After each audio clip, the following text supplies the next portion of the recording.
Coming up this week. On the Hatch blog, there are tips on setting up your embroidery workshop. On the Wilcom blog, there's an article on understanding thread thickness and needle size. And also on the Hatch blog, there are some free designs based on line art.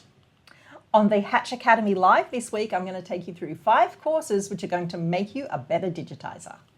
And on YouTube, we discuss how designs come to life with Embroidery Library and Urban Threads. And on Friday, we're going to round it out with another fun Friday video.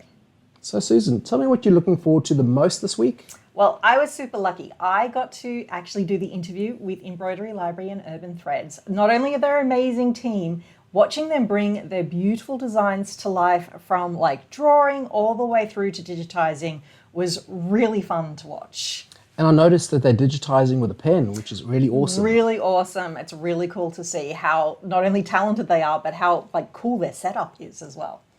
Amazing. It's really fun. All right, we'll see you then.